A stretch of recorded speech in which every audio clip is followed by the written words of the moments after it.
Cool FM, live and local, brought to you by Ed Morse Automotive Group, Sierra Vista. Cochise County is now backed by Morse. I'm Todd Ryan.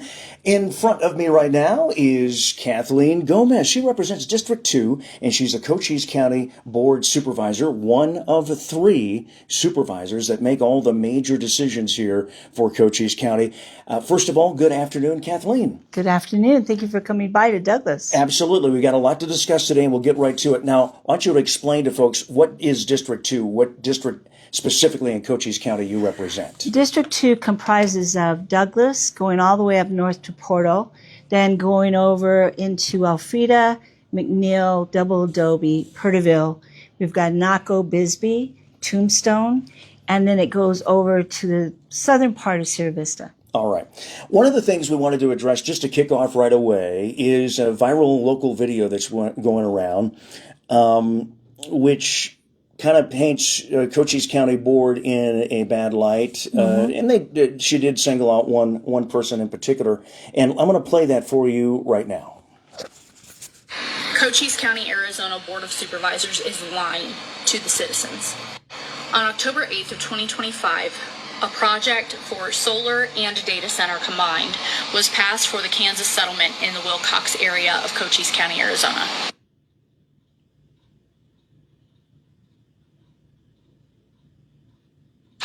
This project was passed by the Planning and Zoning Committee with a 5-3 vote. I attended the County Board of Supervisors meeting in April of 2026, where Supervisor Frank Antonori of District 3 told everyone in that room that no data center projects had been passed in the county, and they did not foresee that any would be proposed for at least 1 to 2 years. At that meeting, Frank Antonori threw a hissy fit about how an ordinance had to be passed specific to data centers so that we could put boundaries in place. However, the problem with this ordinance that was proposed was that it included absolutely no metrics about higher or lower water use boundaries, electric use boundaries, where that energy could be sourced from, if it had to be solar or if it could come from the grid or anything else. There were literally no data metrics, no numbers included to provide any kind of boundaries for these data centers. The citizens of Cochise County have been lied to by Frank so that's Antonori basically where she basically reiterates that. How can you, as a supervisor, can you respond to what she is saying, and what specifically is she talking about? Sure, absolutely. One of the things you have to remember is that at this time when this was passed, we were 10 months into our tenure, into our service of 4 years. We last year had 256 meetings and work sessions. At that point in time, the public wasn't even concerned about data centers. Really, the concern started to happen in January, February, where I went to the National Association of Counties organization in DC. And one of the biggest topics was data centers. Loudoun County, I think, has 50 data centers. Their budget is $5 billion, county budget, and that's because like $3.2 billion comes from data centers. The one thing that came out of that meeting was protect your county by having an ordinance, because if you don't have an ordinance that specifically deals with data centers, they can come in under a general GB zoning, light industrial, or RU40. So when I came back, I spoke to the other supervisors and said, let's do an ordinance. Let's at least get something down on paper. It's a living document. We can always expand as we begin to learn about it. So it did pass planning and zoning by, as she says, 5-3. That was also the old board, the old commission board. I've appointed 2 new people. I think the same thing happened in District 3, because the commission is made up of 9 members. They're our citizen advisory committee, and they're boots on the ground. And my 3 guys are incredible. So they were the ones who I appointed. Now, this new commission just voted down 9-0 the solar farm in Whetstone, Babacanori.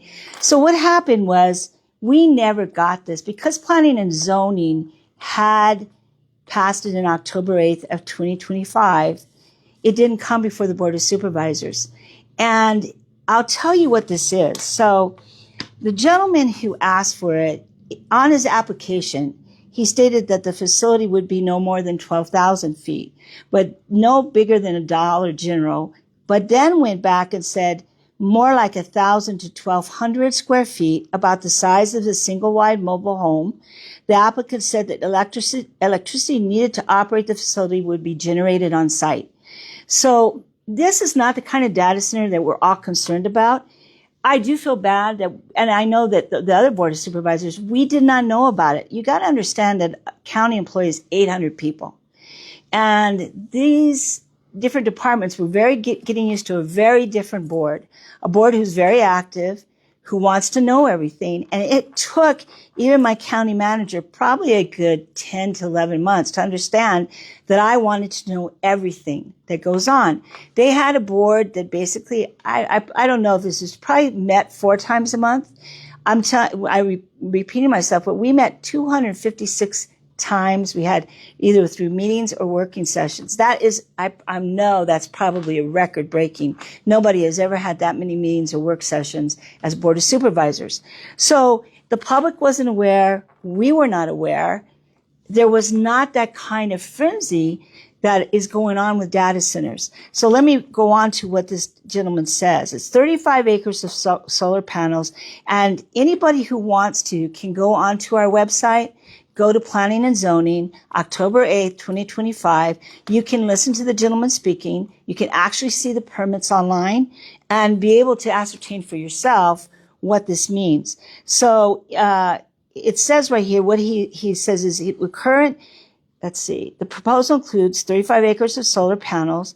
It will support about 5 to 9 megawatts of solar capacity, and it'd be limited by the generating capacity of the on-site solar facility. So it's not going to go into any other kind of electricity grid. It's going to be a closed loop coolant system with radiators and fans. It will not use groundwater, but it will be radiators and fans rather than a water intensive cooling system. So right there, he's not using groundwater. He, before any construction can happen, he has to apply for a permit. So if anything is different in his application, when it comes to the planning and zoning, they will have to vote on it and they will be severely scrutinized. Any material changes, if he wants to use more water, if he wants to increase his wattage, he has to come to the Planning and Zoning Board. And this is a very different Planning and Zoning Board. And we are going to make sure that, that he stays within what he says. And I would ask everyone who is very concerned about this, please go onto the Cochise County website. When you go to departments, you can go to Planning and Zoning, put in October 8th, 2025, and you'll be able to hear him what he says, and they will hold him to what he said in his comments to the Planning and Zoning Board. Okay, he's not going to be able to get away with anything else. Okay, so this is the Kansas settlement area, yes. And that's the Wilcox area? Can you describe where is that? If you're going up 191 and you're passing Chiricahua, the exit to the Chiricahua Monument, or I call it the Wonderland of Rocks, is just right up there, a little bit probably past Riverview, right in around that area. It's 40 acres. I believe the gentleman is a professor from the University of Arizona. And part of what he says why he's doing this is to provide servers that he's going to license it out or lease it out to small businesses who can't afford using the cloud.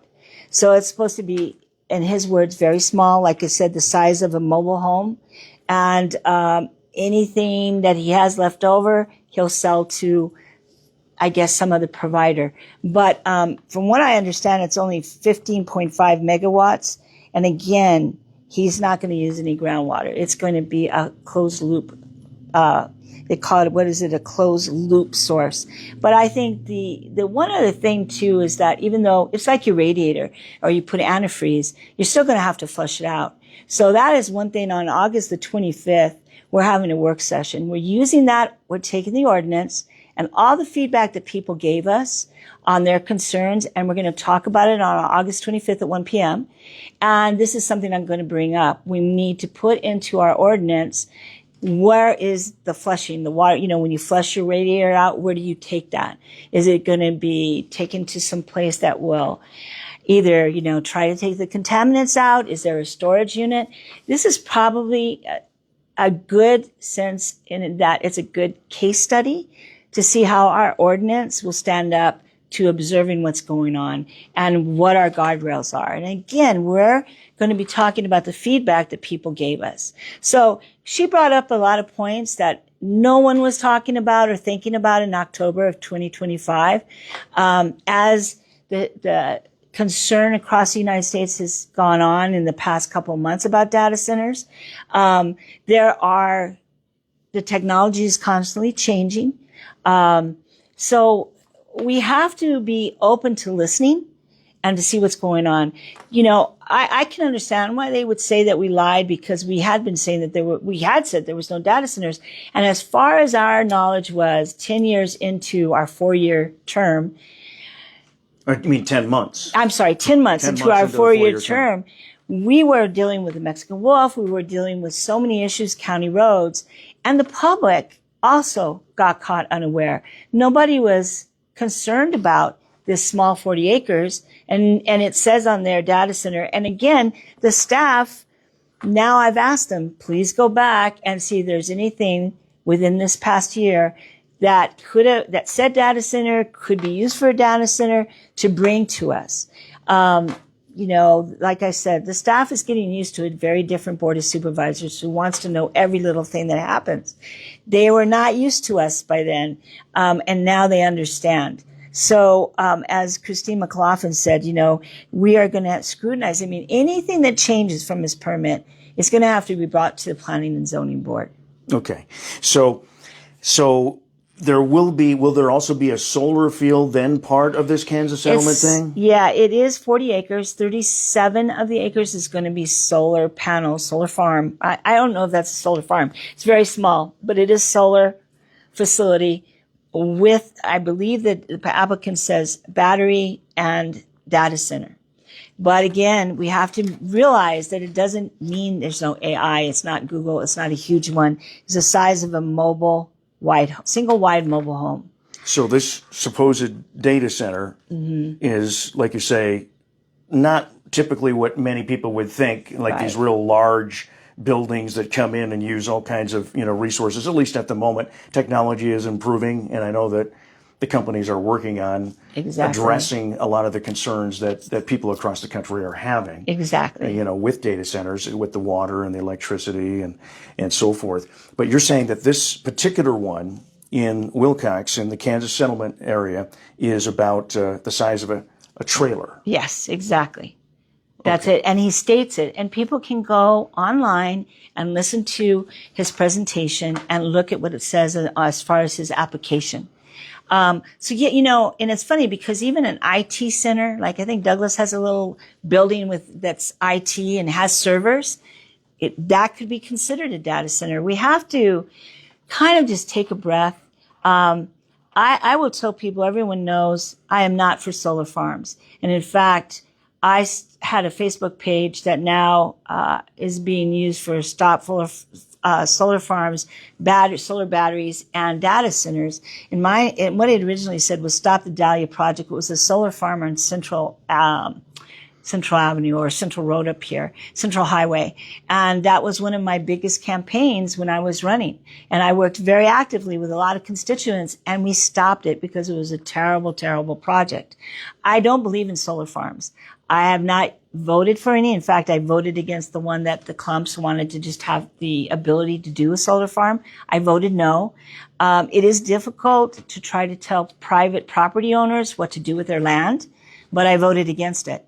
So I am not for solar farms. And I guess what I find really discouraging is that instead of understanding the process or trying to find out what happened, this accusations of that we're liars and, we're evil. And, I have quite a few public records requests to find out, have I spoken to a data center? So I've taken my phone, my emails. Has she spoken to a data center? Has she spoken to anyone at a data center? Has she looked at legislation on data centers? I worked on the Hill for 10 years, and I've been in politics all my life. my duty as in this elected office is to find out both the pros and cons, to study legislation that's been introduced in other counties, in other states, to find out what would work here, what would not work here, what to be wary of. And the only way to do that is to be able to look at both sides, to be able to look at legislation. What are other ordinances? So when I went to the National Association of Counties, they were having so many meetings that we all kind of pulled together, and I actually ran our ordinance through their people, their legislative people, to see if we were missing anything. And then we even added on to that. So again, this is a living document. It can be changed. It could be amended. It can, like I said, it can be changed and adapted as how we go on in the next year or two and see what's going on. I think that we have to just cool down a little bit and instead of assuming the worst. And, social media, I'm telling you, it is a pretty toxic area. I hate to say it. I've looked at both Siskamani and Grajava's websites, and the things that are said and the accusations that are made, I really wonder why people even run. And, I think while I have a duty to be honest and to tell people what's going on and to respect them, there is also, it's both sides. I don't give up my First Amendment rights because I'm an elected official. And so I expect respect back too, and courtesy, and not these accusations because people may not like that I'm a Republican or people may not like whatever it is. I do want to treat people with respect, but I'm human. And when you start calling me all these things and making accusations where you don't want to understand what the facts are, you're probably not going to agree with me. That's fine. I hope that most of you do. I am a fourth generation here from Cochise County. My great-grandfather died in 1928 in this cemetery outside of Purteville that faces towards Mexico. My father was a mayor. My grandfather was a patron. My roots are so deep here. But I did leave because guess what? There were no jobs in this county. So I went to D.C., worked there for 10 years, and then was in New York City for 20. So I come back with experience. I've been involved in politics. But I must say I've never seen a situation in this time of the 50 years I've been involved where it's been so toxic and so awful. And I have gone on social media and tried to put out the facts. And, at some point, people say you just can't do that. And it's unfortunate because I figure, well, if I tell them what the truth is or what the facts are, maybe they will step back and say, okay, let's talk about this. But doesn't seem to be the case. So I appreciate you giving me this opportunity to tell people what happened. Tricia has a comment. Again, she's maybe late to it here. You may have addressed it just a few minutes ago. Did you learn anything at the NACO meeting that gave you ideas about modifying our data center ordinance as it stands right now? Well, now that's what we're doing right now, right? Okay. We're taking the feedback that's come from when I'd gone to that conference in the end of February and came back and then took a couple weeks to go back and forth. I ran it through their legislative people who were dealing with data centers. And it's quite a big organization. There are 3,100 counties in the United States. So they have a nice big office of people who deal with this stuff. They had looked at our ordinance and ran some and made it a little stronger, and then said, look, you can always adapt. So when we introduced it, we had a lot of people that were concerned and said, well, you need to do this. What about this? What about that? Right? So that's what we're going to be discussing on August 25th at 1:00. All right. If anybody has any questions, feel free to join in on the discussion, and I will ask the question of Kathleen.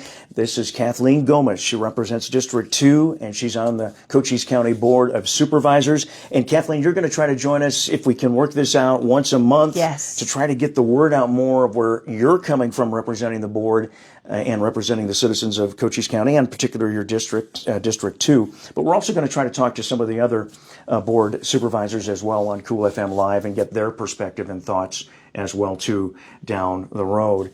All right. So you're not a fan of solar. Not at all. Why? Because I think that the technology is going to be, what's the word I want to say? Not relevant in about 9 years. It destroys the landscape. I did a lot of research when I was fighting that solar project on Central Highway, and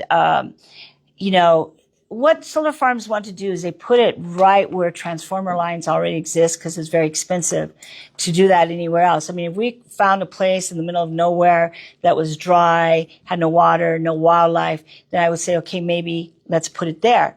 But they won't do that because it's too expensive to run the line to the solar farm, right?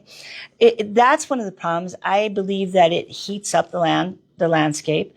If you have a fire, Cochise County does not have the resources to be putting out a solar field or solar panel fire. We just don't. So it'd be let it burn. And to me, who knows what that means, right? These panels are from China. I know some of these solar farms are saying, well, we're making them in America now, but they still have a lot of toxins in them depending on how they burn. And that's my concern. Some have said, well, we'll raise the solar panels so the cattle and wildlife can go underneath it. That's not how cattle and wildlife that's not how they act. They're not going to go under these things. So the other problem is it's not going to lower our electricity bills. This is all energy that's sold to Tucson, El Paso, California. It doesn't stay here in Cochise County. It doesn't lower our bills, and it ruins the landscape. It ruins the beauty we're known for. And I got windmills out of the comprehensive plan because that was also going to be another in our comprehensive plan, another source of energy. And I said, absolutely not. A lot of environmentalists were upset with me because they think, no, we got a lot of wind. We should use these big windmills. They're awful. They have to be into the ground. It rusts. It goes into your groundwater. It is terrible with, birds and, planes and everything else. So I did get that taken out, which I got a lot of negative feedback on, but I believe very strongly. And we've seen windmills it doesn't work for that huge eyesore that you're going to see. And I think solar farms is the same way. One of the things I'll bring up right now, and I want people to understand, Cochise County Board of Supervisors has no authority over state land. And I'm kind of surprised that people aren't raising arms about the lease that went on state land right in the heart of Sierra Vista. I think, if I remember right, it's 1,600 acres, right in the heart. I believe it's on Mosen, right by a elementary school. And that is a 30-year lease. Now, state land is run by the governor's office. And when they sell or lease that land, that money goes to trusts in state land. And that one of them is education, the biggest one.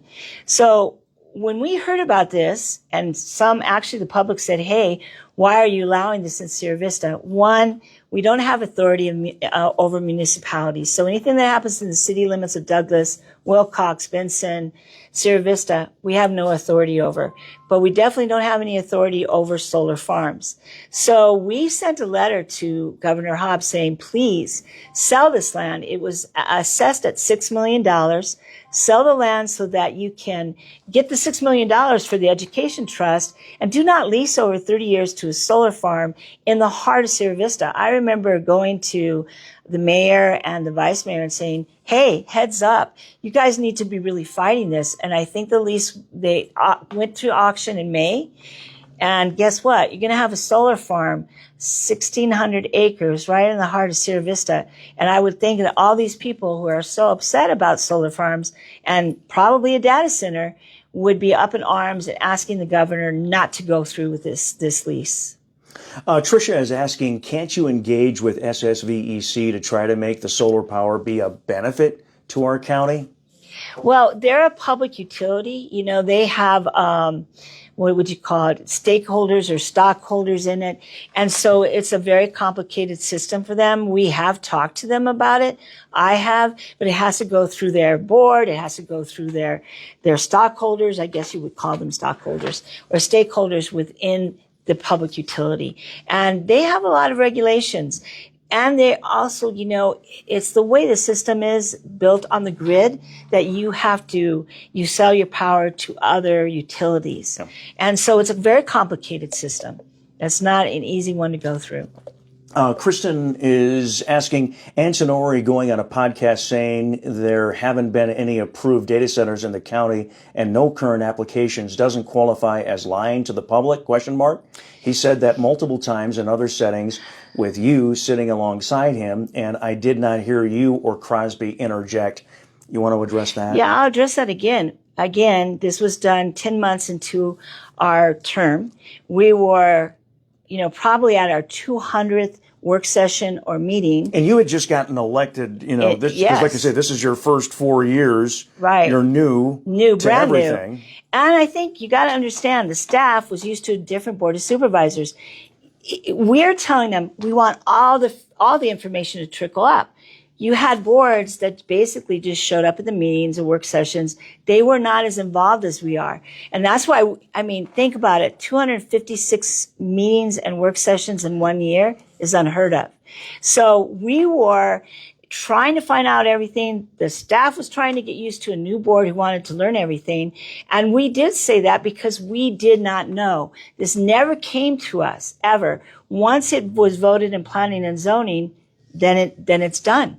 So the staff had to learn, and I believe they know now, because I tell you, one of the things with the Bisbee effluent, that that project where it was going to put effluent into the San Pedro, a little while ago, somebody saw somebody on the property, and they were calling me, we're going to recall you. How dare you do this? You told us you were going to tell us.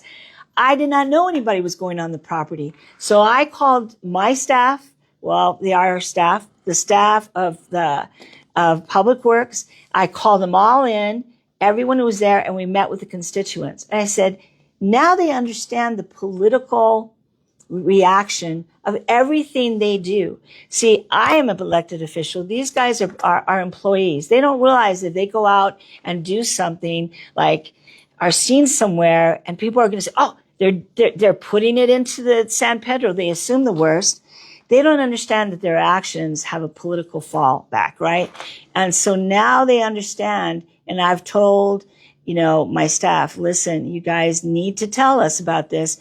And not knowing is maybe not a good enough excuse for everybody, but it's the truth.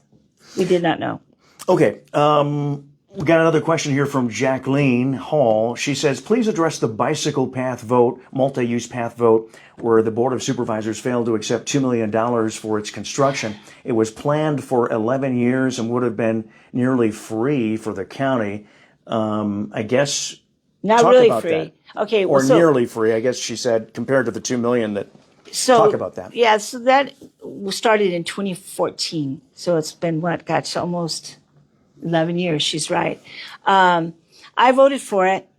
I feel like a lot of people do feel that, hey, all these grants, all these things, it costs us money. I don't want my money spent for that.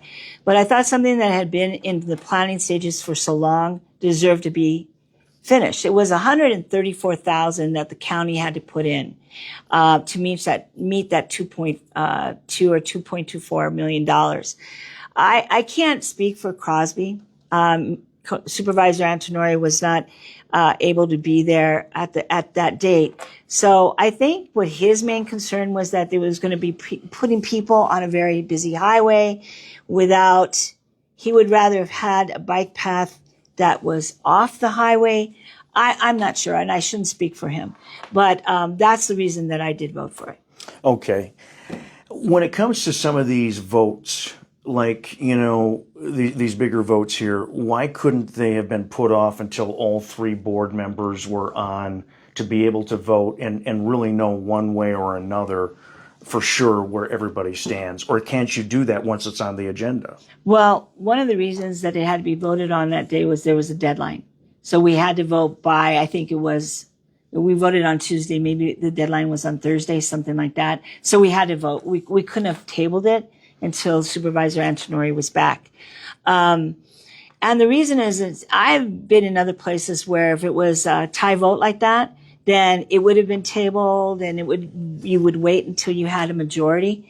But I guess the way the rules are for our county that if you don't have with a 3-member board, if 2 voted split, it goes nay. It doesn't go yes. Is there a way that you could change that to make sure that I know. Because why couldn't you wait another month? It's already 11 years in the making, this particular project, right? Or something? Right. ADOT had that deadline. Okay. Yes, they're the ones that put the deadline on. Oh, so they put the deadline. Okay, gotcha.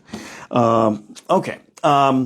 We do have Tom asking the question, getting back to the Kansas settlement data center thing, Was the claim you didn't know what you were voting to approve? Question mark. We didn't vote on it at all. Yeah, clarify that. There was no vote. There was Tom. no vote for the Board of Supervisors. Yeah. No, it was in front of the Planning and Zoning Commission.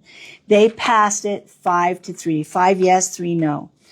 It was the old commission board. There have now been at least, I think, 5 new people on there. And probably most of you saw who they were at the last Wednesday meeting. But it never came to the Board of Supervisors. So once it got voted on, it stopped. It didn't trickle up. And they didn't say, hey, this passed. I try to look at their agenda, but they have a huge agenda also, as well as all the things that I'm trying to do. And there's a lot. And I understand why people may think that we're lying, but we are not lying. We didn't vote on it. We didn't know about it. And I am sorry that we didn't. But that's the truth. Yeah, and not everything that passes through the Planning and Zoning Commission you know about, because there's all kinds of things that pass all the time, right? All the time. And then you've got, the county attorney's office, you've got the judicial department, you've got the library, the flood, the sheriff's department. I got the health department, public works. County roads are one of the biggest issues in the county. So there is so much. In fact, the staff, I think, we're pretty worn out because Frank and I are in this way. We want to know everything that's going on. But when you have a staff, when you're into your term just 10 months, they're used to doing it a certain way. And I'm not trying to throw them under the bus, but we were a different board and we wanted to know. I can say now, and I've reiterated to everyone from me, anything that has a data center, solar farm, I want to know about it. And I've asked them to look back. Is there anything else we're missing that may have passed when we came on January of 2025 without anybody being alarmed? Because quite frankly, the public wasn't alarmed by it. Nobody was alarmed. Not like we are today. We're super, super sensitive, and I understand why. But I think please go to October 8th, 2025 on our county website and watch for yourself and watch the entirety, because that's really important too. I'm finding that, we have a 1-hour work session on something and then somebody just takes a couple of sentences and then that's what they say is the truth. People have to understand another thing. Because of open meetings law, I can't just go into Frank or Tom's office and say, hey, what do you think about this? Everything has to be out in the public. So discussion is that. It's discussion. It doesn't mean in a work session we're going to do what we discussed. It's a way for us to be able to speak to one another. What do you think about this strategy? What do you think about that strategy? What have you heard about this? So a lot of people there are certain people that will listen to a work session and find something, oh, good, and put just that 2 sentences out when we have been speaking for an hour or an hour or 10 minutes. And then that becomes, oh, this is what they're doing. Just like, when I was concerned about having the county attorney in on meetings with us when we talk about administrative issues. I don't want secret meetings. I don't believe in that. But I also don't believe that the attorney has to be in when I may be saying, okay, let's use this as an example. I didn't know about this. And the staff knew that I had been talking about no data centers. What if I wanted to go in and just have a meeting and say, how are we going to deal with this? Obviously, I've been saying no data centers. We had a data center here. Do I do any disciplinary action on the staff? Can we have let's come together, or let's, what do they call it? Well, I don't want to say that, but anyway, and talk about why didn't you tell me? Well, if the county attorney comes into that, then it has to be agendized. Then it has to have the HR. It becomes a huge ordeal. That's what I was speaking about. When we're talking about the flow of how we work in-house, really the public doesn't need to know that, because we're talking about how we work with each other, personalities, what we as Board of Supervisors expect, the staff, which has been used to a certain way. That's not something we need to air in the public, nor do we have to have a county attorney there. Then all of a sudden that became, I never said secret, but it became the secret meetings that Gomez wants to have. And that is the farthest thing from the truth. Lisa Stansbury is asking, so are you saying that the San Rafael Solar /BESS off Mosen Road is completely out of county/city hands? Yes. That's on state land. State land is something that everyone should be concerned about. That comes from the governor's office. There's a state land trust is actually the agency. And their job is to, and there's a lot of state land in Cochise County and BLM land. And so what they can do is they can decide to put a data center on state land, like they are doing that with Sierra Vista. And the county board can't do anything about it, Not or a city thing. councils or anything. So what Frank asked to do, and I went right along with him, is we sent a letter to Governor Hobbs asking her, do not lease this to a solar farm. And I went to Sierra Vista and I went to everyone I knew and said, you guys need to get the heads up on this. You guys need to address it. But I don't think they can't do anything either. But with the groundswell of grassroots that there are about these types of things, I'm surprised that nobody's picked up on that. Okay, well, we have, let's see here. I lost my place. So I have to have a glass of some yeah. water. No, now Tricia is saying that it's within city limits, so the city can have some regulations about it, just like the county has put in place their data center ordinance. County has no power on it. So in other words, maybe the city should put an ordinance on data centers. I'm sure that no one, when you're thinking of these big, huge data centers, where would you put it? They probably should do an ordinance. But I cannot, as a county supervisor, the only thing a county supervisor oversees is unincorporated areas. So anything within a city limit, we don't have any say. We don't have any authority. We can't tell them what to do. We can suggest, which is what we did, but, that is left up to the mayor and the city. So folks need to understand that if a business is coming to the area too, or looking at property, a lot of the stuff goes through the planning and zoning, commissions. That's our first step. The city and county, but not everything goes through the board to get approved. I mean, a lot of people think that if something goes through and is being constructed, well, that was stamped and approved by you. No, it was if they ask for a special permit or rezoning, it goes through planning and zoning. So in other words, when somebody buys property, 40 acres off the internet or wherever they do, and it's RU40, we don't see what they're going to do with that property until maybe they ask to rezone it, or they need to have a special permit, which RU40 and, I think it's RU18, guys, there's so many different zones, agricultural zones. If they go within the parameters of what that zone is, it probably wouldn't even go to planning and zoning. If they want to all of a sudden build a shed or build, their RU40 and it's so many acres for a single home, they want to change that, they have to ask for a rezoning. And that's how the planning and zoning find out about it. Okay. Michael Hyde is asking, explain more on how wind-powered turbines are not a better alternative for solar power. You got to decommission. I don't know if you've seen pictures of these big, huge, large windmills, that when the company decides that it's over or there's been the end of life of these turbines, it's up to the county to get rid of them. Right now, the reason why I don't think that it's a good source of energy is that it hasn't been proven to be that huge amount of electricity that at once was thought. I think it's a huge eyesore in the landscape. It's a huge problem with birds, with any kind of planes going through. I mean, go to Yuma. And, that is a terrible thing to see. I just don't want that for our county. And you may disagree with me. I understand that. But as I've talked to people, the base of those huge turbines go really far down into the ground to be able to secure them. And they rust. And that goes into the groundwater. Okay. Smelter in Douglas. Someone is asking about what does that mean, or do you know anything about what they would mean when they say that? I think there is, both the mayor.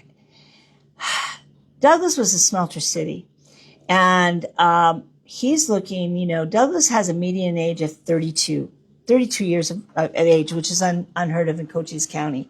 People, this is the most severely distressed.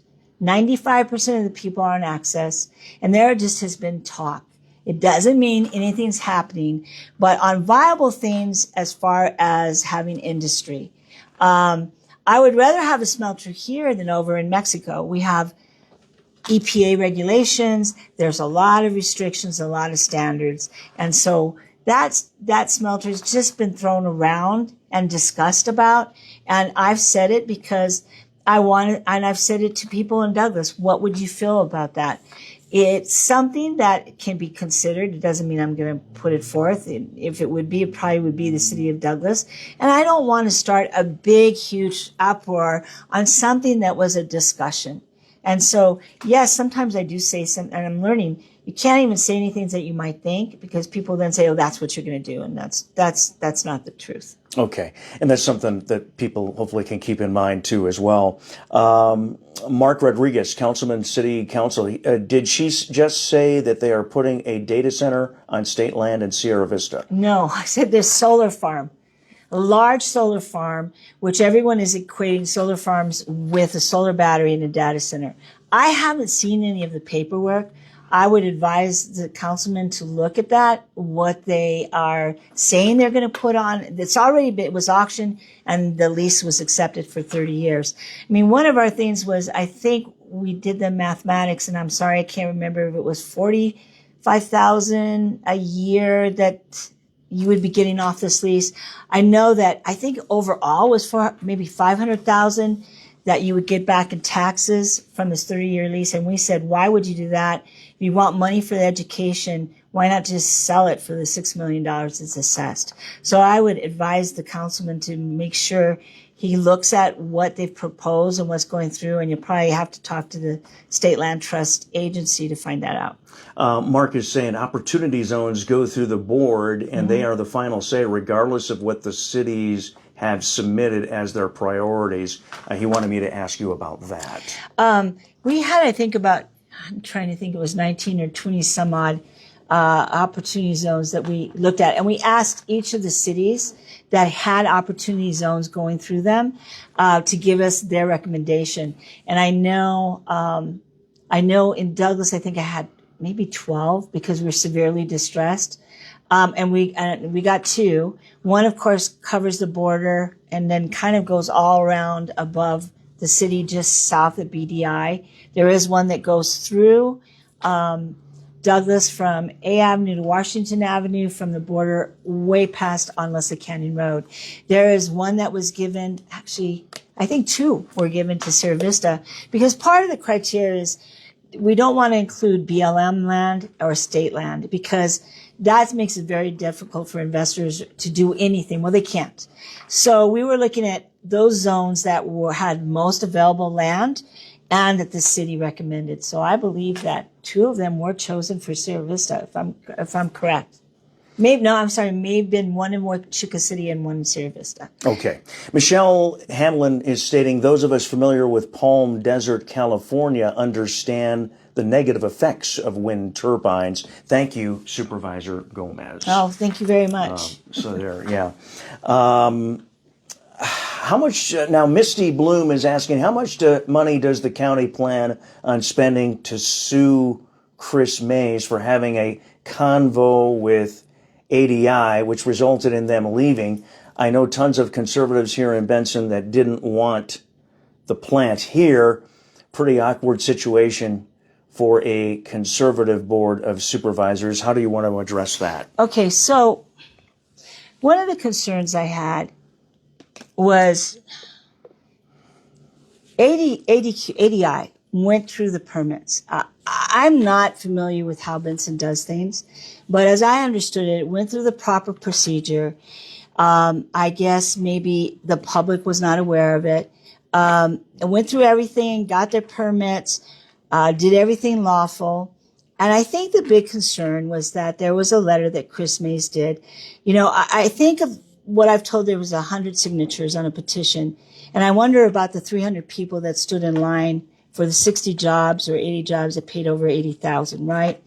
But what Chris Mays did was she went to her other agency, and I'm so bad at acronyms, the ADIQ, and asked them to roll back the permits. She asked them to sign an NDA with her office. She was going to provide a different engineer, and if they signed the NDA, she would give them that name. What's happened is now I have people I have companies who are questioning whether they even want to come to Cochise County because of her threats of using the nuisance laws to sue them. So we're not suing her. We've asked our county attorneys to investigate whether she had the authority to do that. Because quite frankly, I want to know if she can come in. Okay, let's use this idea. Say Douglas wants to do a smelter for ore. And there are people, wherever they may be, who are against it. Does she have the authority to come in and stop it? If she does, then I want to know that so that I can understand what I can do in my position to bring jobs. And I think that's only a fair question. I would think actually that everyone would want to embrace that, because if she has the authority, well, then I would assume that people would be very happy about that and say, hey, well, Chris Mays has the authority to stop this. I just want to be able to know if that's the case, so that I don't go out and try to bring investors to do light manufacturing. And if she can stop them from doing that, then why would I want to bother those people and make them spend their money on a place that is not going to be, want them to come in? Whew, okay. Well, yeah, that is interesting.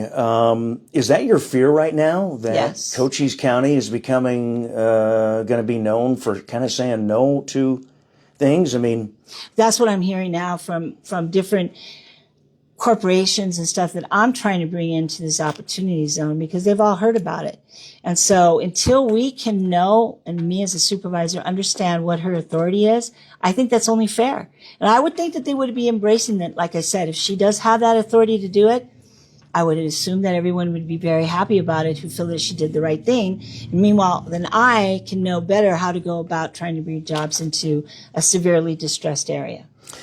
and what people need to understand is, what is your yearly budget, and what is the largest percentage of that budget each year? Where does it go? Or there are a couple of things that you can name. So our budget is $281 million, and $200 million of that is from grants. We have become so reliant on grants, right? So that leaves about $81 million. I think we may have gone up a little bit just because of different, I think the opiate settlement, but 24% of our budget is spent on the sheriff's offices, and 23% is spent on judges, courts, probation officers, county attorney's office. So 47% of that is all going towards the law enforcement. That leaves us with approximately about, $44 million to pay for libraries, for public works, for, your way stations, for the health department, who does so much, for emergency services, for, development and planning services, for all that, the stuff that the county does. 45 million is not very much money to work with. And one thing people say, well, I pay property taxes, and why aren't my roads better? Property taxes, that money never goes towards roads. Where we get the money for roads is the HERF funds. HERF has a formula where it takes your local population and the amount of gasoline that you consume. And then, so when you go to the pump, about, depending on where you are, 5 to 3 cents. I think it's 3 cents that immediately goes to Maricopa. They use that formula, turn around, and then give us our budget. I think it's about $11 million. That comes from her funds. That's not part of the general fund. So $11 million when $1 million is what it costs to pave a road is not very much money. That's one thing that we've talked about. If we don't grow our county, we're never going to get any money to be able to do and provide, chip seal roads and palominos. And when you think of it, all the wildcat development that has occurred, there are a lot of people on unmaintained, county maintained roads because of, they bought through some, development company that went bankrupt, but they still bought their land. They're on dirt, and they say, why can't you pave? I'm from Chicago. I'm from California. They pave our streets. We're 124,000 now, and a very poor county where only 40% of the population actually owns property. And then when you talk about, the veterans getting their break, I think it was something like only 33,000 and then don't quote me on this, but I'm roughly actually pay property taxes. So if we don't grow, if we don't bring jobs, we are going to either have to cut services, and that means the sheriff's budget, that means the probation, the officers, the all that the court system, the libraries, public works, the way station, on, or we have to raise taxes on 33,000 people. Isabel Burkhart says, so investors are more important than the community, water rescue, environment, and health. When I talk about investors, I've also talked, and in fact, in the work session on the opportunity zones, we never talked about data centers. We never talked about solar farms. We talked about a hospital for Douglas, a grocery store for Douglas, which we only have one, which is Walmart. Don't forget, we are 16,000 people, probably more like 18,000. We're the second largest city in Cochise County, and 95% of us are on access, right? We need jobs, period. So I'm not talking about selling the heart and soul of Cochise County, but I am talking about why can't we have some kind of light manufacturing technology manufacturer who comes here to teach our kids some skills that are high paying? Why don't we have more welding jobs? Doesn't Cochise College look at, having a degree in drilling wells? We have got to be able to keep our people here. We've got to be able to support all the services that you all are used to. So you can't say no growth, no water. We're going to have a session on water. Where is the water? There is water. How do we deal with the fact that in the Douglas Basin, there's 300,000 people in Mexico right across over here who use that same water? I believe strongly in food sustainability, and we have to have our farmers here to be able to produce food to give to the people who are lacking in the ability to get fresh fruit and fresh vegetables. I'm sorry, Walmart's a great, addition. But that being your only grocery store is really a very sad state of affairs. And when it comes to businesses, I know the citizens of Cochise County would love, to pick and choose who can come here in a perfect world. Mm-hmm. But we don't live in a perfect world. No. Because there's the businesses that want to come here. Those are the ones that want to come here for their own reasons, right? That's right. And so if you say no to the ones you don't like, and, what do we have left? And what one person likes, the other person doesn't.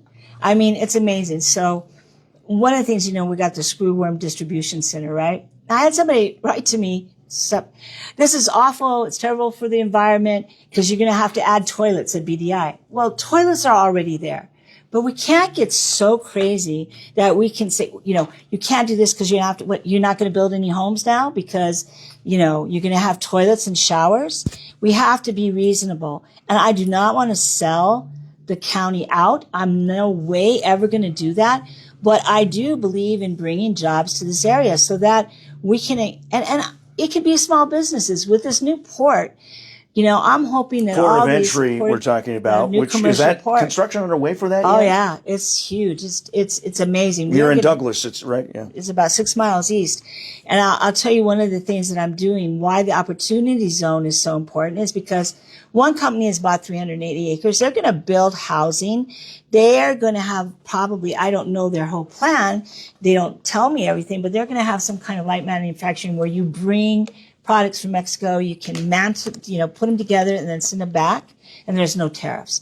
So we need job creation. It doesn't all have to be a smelter or a huge data center. There are other types of businesses we can bring in. And the thing is that once we do, say, a small light manufacturing plant where kids can learn, let's take drones, right? They're using drones all along the border. When you actually construct a drone, there's a lot of cottage industries to that, a lot of specific parts. What if we did that here? What would be wrong with that? Now, for people who say, well, you can't use water, then what? You don't want us to grow? You don't want us to be able to live? You don't want us to be able to prosper? I'm not saying, drain the water.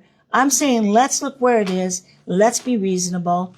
I'm not ever going to vote for something that's going to just drain the wells dry, but I want us to be able to grow food. One of my problems, I would rather see these small farmers who have 40 acres be able to increase what they're growing, but right now under the AMAs, they can't. But yet, the corporations, the big pecan farms, they're able, it doesn't stop them from growing and buying more and more wells. So that to me just doesn't seem balanced. How can the small guy who was irrigating 4 acres of land now cannot do 5? He can't grow some more lettuce. He can't grow more food for our community because of this AMA. Yet the pecans just keep on getting bigger and bigger. They're from California. There are some small pecan farmers from here, but the big corporations, once it's all gone, they pull up and they go.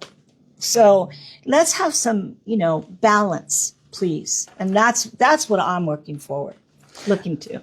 Dav Danny says, what's wrong with being poor? Big money brings big problems. Small business is where it's at, unless you're talking about politicians lining their pockets with Wall Street money. Oh my gosh. The thing about these opportunity zones is that it allows people to invest in areas that are distressed. So I don't know. Do you think a hospital is bad? If you're poor, you're going to be needing the hospital a lot more. If you're poor, you're going to need food because you can't starve to death. So wouldn't a grocery store be a good thing for you to be able to come and buy your produce? If it's a food city or something else like that, come on, you have to be reasonable. Well, and the one thing to think about, I suppose, too, is if there's a number of poor or lower income citizens in Cochise County percentage-wise, if we don't get increased businesses, there's going to be stress and things potentially made worse down the road. Absolutely. In other ways. And then, like you say, there's only roughly 33,000 homeowners that pay property taxes. Right.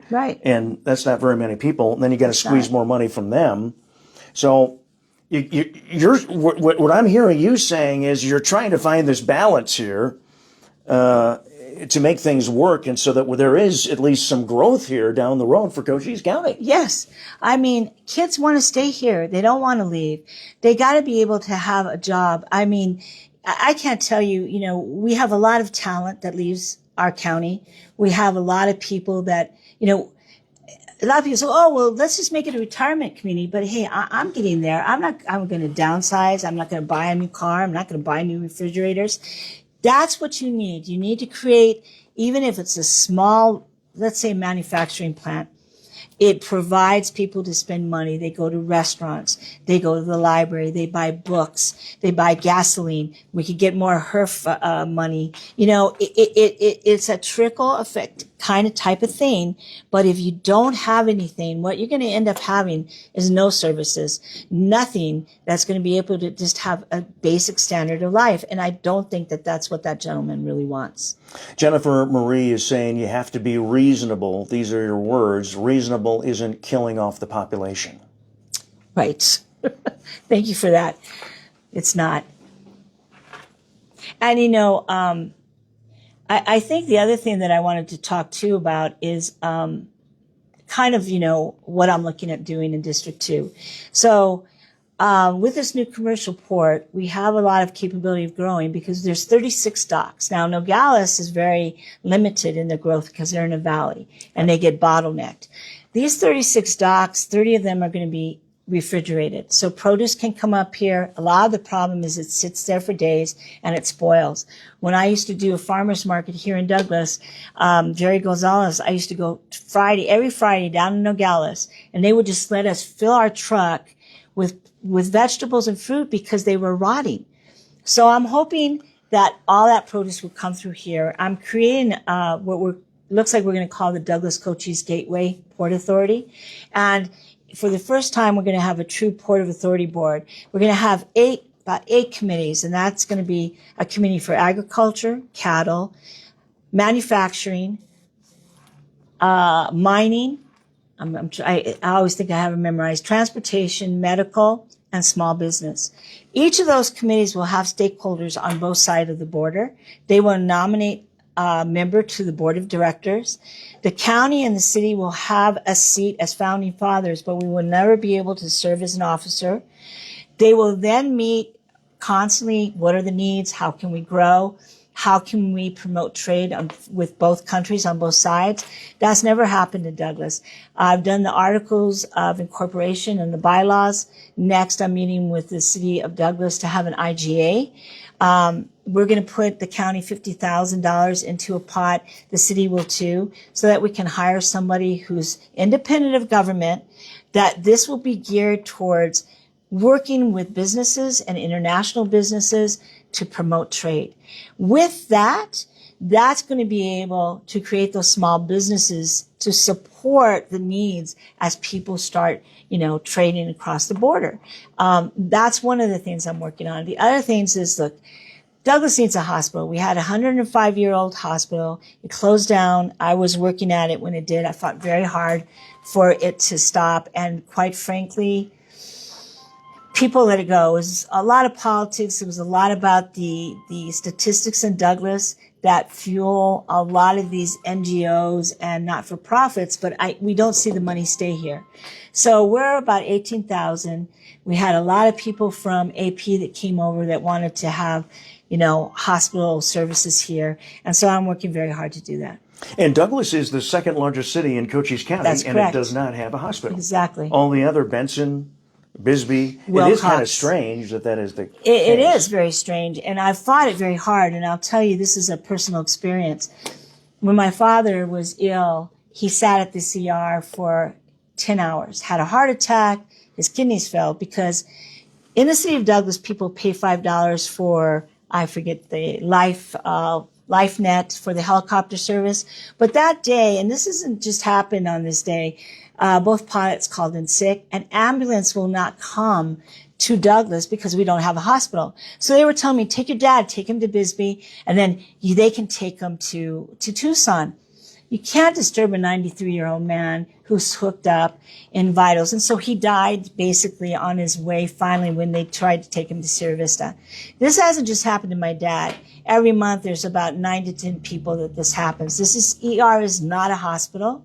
And so I'm fighting very hard. I am close to getting the land. I'm going to go look for the money. And I have 3 hospitals that want to administer it.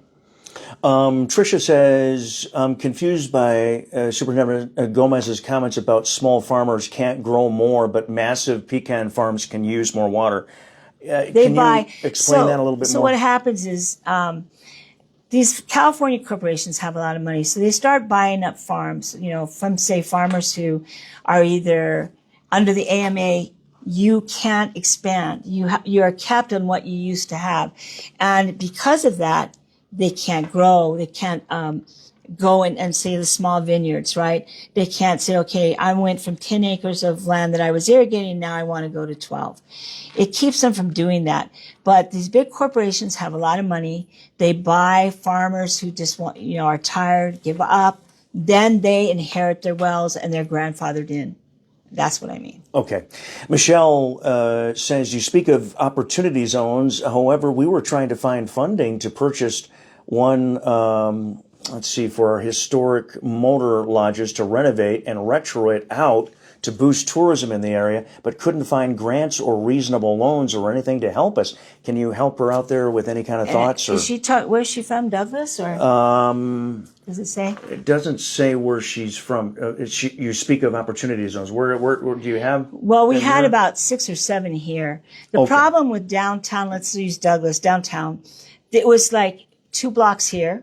And I don't make the zones. The Department of Treasury does with the Arizona Commerce Authority. They kind of, based on census, design very weird shapes. So in Douglas, on 10th Street, I think it was to Pan American, from Pan American to 10th Street, about 3 blocks was one opportunity zone.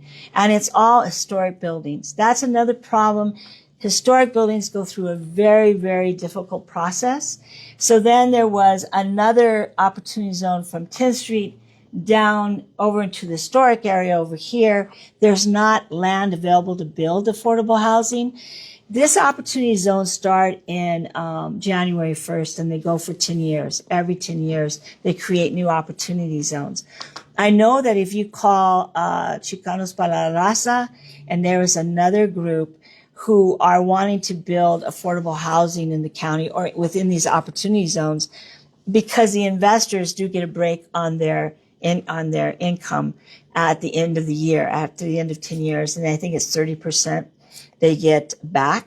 And so there are rich people that want to do good things with their money. And this is one of those situations that can allow them to do that. So if you are in an opportunity zone, then you could go to those kinds of groups. You call Arizona Commerce Authority and ask them, how do we, get investors to look at what we want to do? Grants are something totally different than what an opportunity zone actually gives. And that's just these hedge funds will go and do community benefits. And so that's affordable housing, building hospitals, community centers, senior citizens, things like that.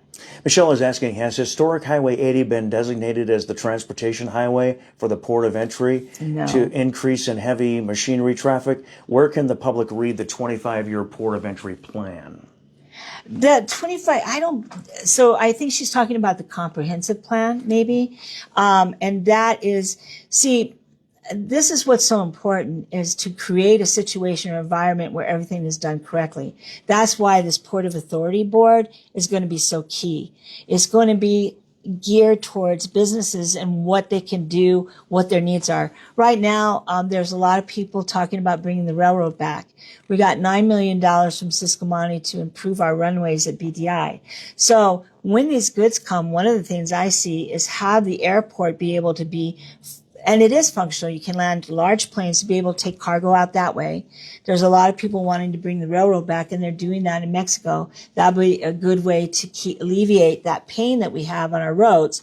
Right now, what we see is 191 being the best road out to I-10, because Highway 80 is very curvy, it's very secluded, it's very narrow. So I understand that the government is looking to improving 191, because that's the best way for the truckers to go out that way. Nowhere. They can't go over Mule Mountains. They can't go Davis through Tombstone. They can't go through Sierra Vista. This is the best way. So that's the next step that I'm doing, is going to DC and saying, hey, you just put $500 million into this asset you have here, whether it's security or whatever. You need to have a road that's going to be able to deal with the trucks that are going to come through. And when it comes to businesses in Cochise County, I mean, do you and the supervisors, are you actively seeking businesses to come to our area? Or is it like companies and businesses are looking at this area and investigating whether or not, and then they come to you? Or how does that work? Talk a little bit about that. So, first of all, one of the things we did that's never been done before is we actually hired Nadelson Group to do a strategic economic plan, starting with this new commercial port, and look at our assets, our weaknesses in Cochise County, looking at the whole county. What may be good for Wilcox won't be good for Douglas. What's good in Douglas is not going to be good for Tombstone or Benson. So they're looking, and they're going to have meetings in these 4 areas to hear feedback from the community, what they would like to see in their area. So that's one thing. They'll look at, doing a feasibility study for a hospital. They'll look at where we need to put, affordable housing, and they will give us suggestions on how to do it. The one important thing is that we can then use that data, which we don't have data that is comprehensive on the county, to be able then to go to, say businesses or corporations, or whether it's the International Council of Shopping Centers. That's kind of misleading. They're not just shopping centers, they're businesses, like the mayor's done, and say, hey, Douglas actually has a consumer base of 70,000 when you think of all the people that come from AP. That is going to be across the border. Across the border, Al Prieta. And they come over all the time and spend their money.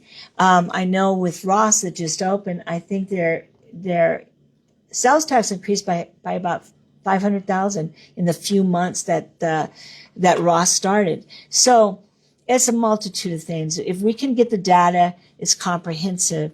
Then when we go out to these different meetings, like say the International Council of Shopping Centers or Development Centers, then we say, hey, come to Wilcox. This is a great place for something of this kind of nature, right? And that's what the economic plan is going to do. Tell us what best fits for each of our communities and what we should go and pursue. Now, in the past, the Board of Supervisors have never seen it as a role to encourage economic development. But I think this board sees that this is the time to do it. And unfortunately, maybe this is a good time for Douglas to be severely distressed, because not only do they get 30% break in at the end of 10 years, but it also gives you what they call new tax credits to build affordable housing. Okay, all right, this is great. Well, we're going to wrap up here. We're going to talk one more question here. Let's talk about the animal shelter. Okay. You championed that project Yes. along with over 8,000 people who signed a petition requesting the shelter and supporting your decision for the new shelter in Huachuca City. How Yes. is the project going? Give us the latest update on that. The latest update, it looks really, really positive. We had some boundary issues, property line issues, but that looks like that's going to be completely okayed by well, how do I want to say it? The people that had the property. I mean, actually what it was, we had Huachuca City owned piece of property there, and so did APS. And both are willing to just kind of give that away, give it to us. They'd rather deal with the county. So it looks like by the end of the month, we'll definitely be bringing it to the board to be able to sign the check. Okay. So that's good news. And the sheriff's office, will that be operating the shelter? Yes. How does that work? Well, what does that mean when? Well, they have a whole division for animal control. Oh, okay, And gotcha. so that's how they would do it. Their officers will use that as a base. And then Huachuca City is also going to, I think, we haven't worked out everything, but I think it's at least about 2 personnel who will help with that facility, because they also wanted to. They had the animal shelter that was very successful in Huachuca City. And so they're willing to work with the sheriff's department. And, there is, there's been a lot of talk about having a county shelter that's central so that we can alleviate the pressure from Douglas and Benson and Wilcox as far as the dogs that get taken out there. And it's very difficult if your dog, and you're in Palominos and your dog's been taken to Benson or Douglas, it's hard for people to get to that facility. So this, and from everything that I've heard, all the people that have worked on it for a long time, they're very excited about the location. And so that will be in Huachuca City. Yes. And explain the location. And when do you hope to have that open and operating? So it's right across. I'm trying to think across right where the city, I guess, town hall is, or what would you call the city center in Huachuca City? Yeah. And so it's right across the street, and it's on that main road that you come out of Sierra Vista. I'm forgetting. Is it 92? Yeah. So it's right off of there. And Huachuca City is really said they want to work with us. Sierra Vista Animal Shelter is so excited. And then all the different groups. So what will happen is, now that we did it's in escrow right now. Once we give them the check, then we'll have to, have an architect come in and look at what the needs are. I'm very excited about it. It's a big piece of land. It has one building that could be used for the vets, for cats, for volunteer services. It's a nice building with quite a few offices.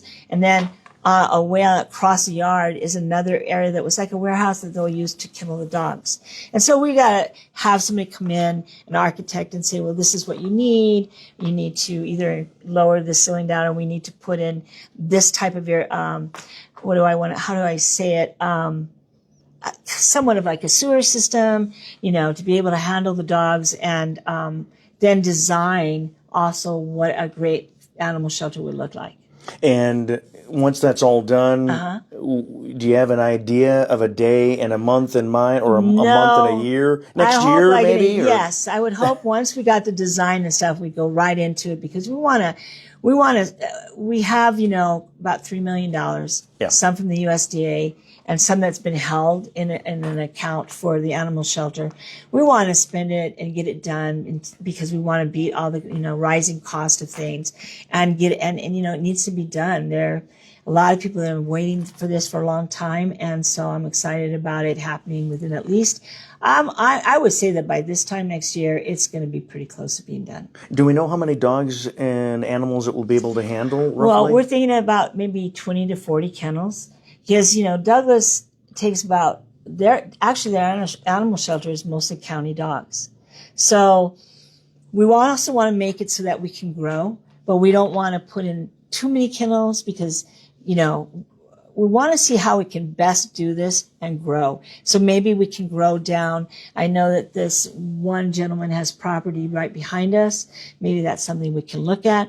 But I'm also very confident that the animal activists that are in this county, I know that some are starting a not-for-profit right now so that it can help with the cost of running one. And so I've seen it when I worked with PETA back in D.C. People love their animals, and animal activists are one of the best groups there are. They're very effective, and they can raise a lot of money.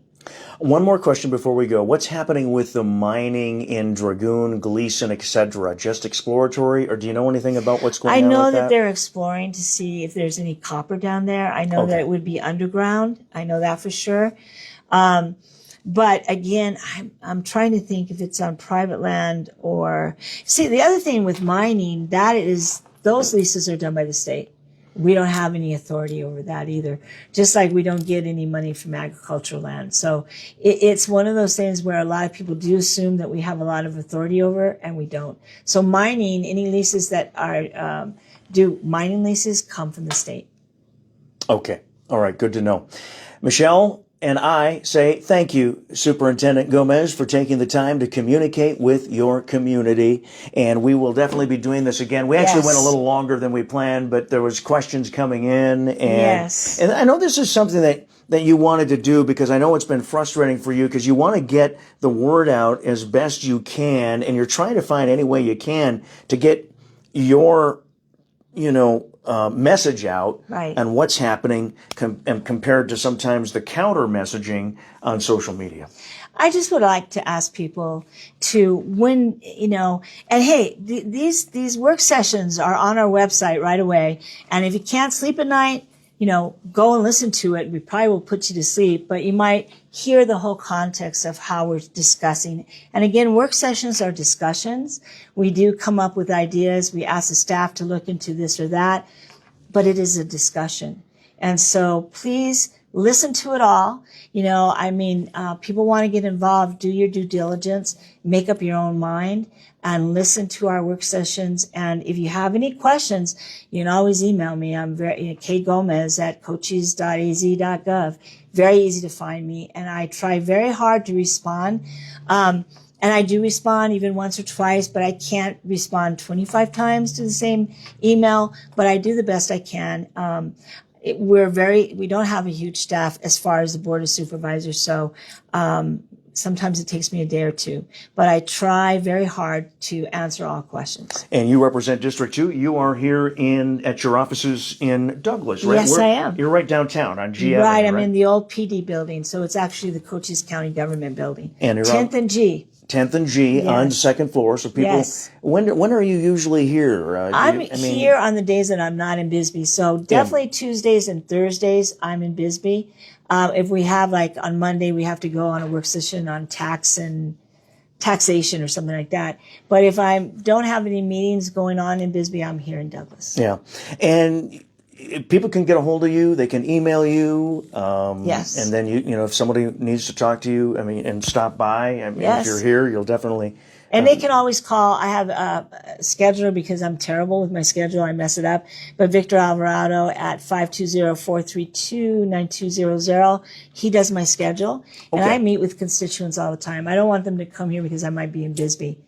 Or, in the next couple of days next week, I do have to go to a funeral. Family member passed away, and so I'll be in Phoenix. All right, Supervisor Kathleen Gomez, representing District 2 for Cochise County. We'll see you again next month. Thank you so much, everybody, for joining us. And thank you for all your questions as well, too. We tried to ask as many of them as we could. Kathleen, thank you for taking the time today to talk to us as well. Thank you for the opportunity. I really appreciate it. Live and local, brought to you by Ed Morse Automotive Group in Sierra Vista. Cochise County is now backed by Morse.